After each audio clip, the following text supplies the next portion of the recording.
fashion icon André Leon Talley has passed away at the age of 73. According to TMZ, the former Vogue creative director passed away Tuesday at a hospital in White Plains, New York. His cause of death is unknown. Talley is remembered as a driving force in Vogue's success, serving as the magazine's long-acclaimed former creative director and American editor-at-large through the 80s and 90s.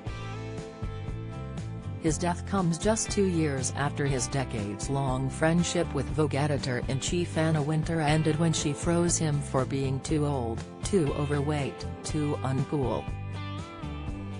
Talley claimed, in a memoir released in 2020, that he was left with huge emotional and psychological scars from his friendship with the notoriously icy editor. However, he also credited her, along with Diana Vreeland and Andy Warhol, with shaping his career. "I will not criticize her," he said in a May 2020 interview with Vulture. "My book is an epistle to everyone that I love. It's a love letter to Anna Wintour. I love her deeply." Talley remained prominent in the fashion world, serving as a judge on America's Next Top Model alongside Tyra Banks, creative director Jay Manuel and runway coach Jay Alexander for 4 seasons. He also worked as a stylist for the First Family during Barack Obama's presidency. Talley, detailing his fallout with Wintour in his book The Chiffon Trenches, a memoir, claimed there were an endless list of writers, stylists and models who she has cast onto a frayed and tattered heap during her powerful rule. In a scorching passage, he wrote, "She is immune to anyone other than the powerful and famous people who populate the pages of Vogue. She has mercilessly made her best friends people who are the highest in their chosen fields. Serena Williams, Roger Federer, Mr. and Mrs. George Clooney are, to her, friends. I am no longer of value to her." Talley's dismissal from the court of the woman known as Nuclear Wintour is all the more bitter because they were so close, and she made his career. When they were at their closest, he was one of the few dozen people invited to her wedding, and she staged an intervention because his weight got out of control. He penned that when he started out in fashion journalism and Wintour was creative director at Vogue, she became a powerful ally of his. Talley began his career in fashion at the age of 28 after snagging a job as a reporter at Women's Wear Daily. Had moved to New York City in the 1970s following a stint in Rhode Island where he attended the prestigious Brown University. The journalist had been awarded a scholarship to the school after earning a Bachelor of Arts degree in French literature at the North Carolina Central University in 1970. Talley earned a master's degree in French studies in 1972, with initial plans to become a French teacher, which were later thwarted by his involvement in the NYC art scene where he mingled with the likes of Andy Warhol and Karl Lagerfeld. After reporting for Women's Wear Daily, Talley became the protégé of former editor-in-chief of Vogue, Diana Vreeland, who'd manned the publication from 1962 until 1971. At the time, Diana was working as director for the Costume Institute of the Metropolitan Museum of Art, and Talley assisted her in the role, which saw her stage countless exhibitions. From there, Talley lent his natural writing talents to publications like Interview magazine, The New York Times, among others, before stepping into his role at Vogue.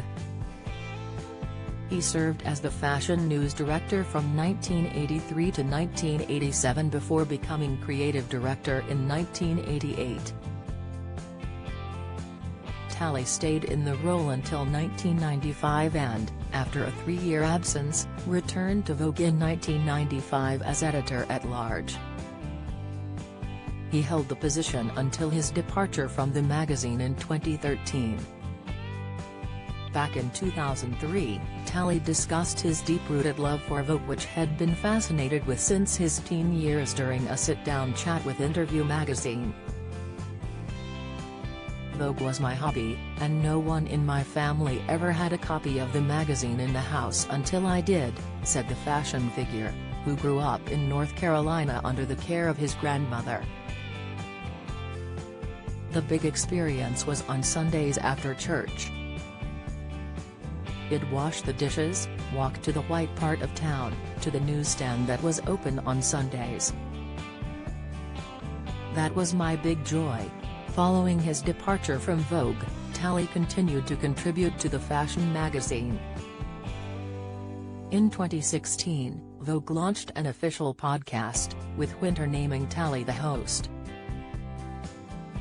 It began as a huge success with guests like Tom Ford, Kim Kardashian, Marc Jacobs, and Alexander Wang. However, the podcast was started around the time his friendship with Winter began to go sour. In his memoir, Talley griped about being paid just $500 for each episode of the podcast, a sum which he calls peanuts. My car service bills cost that much and more for a round trip from White Plains to One World Trade Center, where the Vogue office is based, he wrote. Suddenly the podcast ceased to exist and there was no explanation from Winter, who adopted a sphinx-like silence. Talley alleged Winter had decimated me with this silent treatment so many times, and this is just the way she resolves any issue. Afterwards, Talley hosted his own SiriusXM radio show, called Full Length, which debuted in 2017. He was joined by celebrity guests and friends to discuss all things fashion, the biggest moments in pop culture, and break down the hottest style trends. When announcing the show, Talley said, "My SiriusXM radio show will, of course, be fabulous. We will cover it all, from global style influences and trends, to iconic pop culture moments that wowed us. Full Length will showcase the connection we have with fashion." Talley also penned 3 books, including his 2 memoirs, and was the subject of the 2017 documentary The Gospel According to André.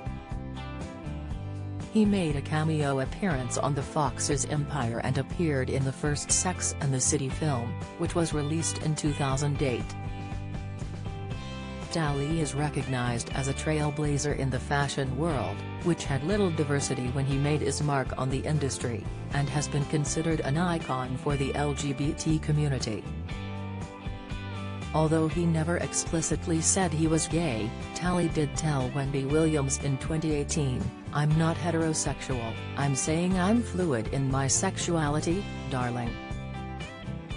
He was also the first black person to hold his position at Vogue, and in a 2020 interview with Essence said his blackness helped shape his success. "I never separated from my blackness," he told the news outlet. "My blackness is what made me."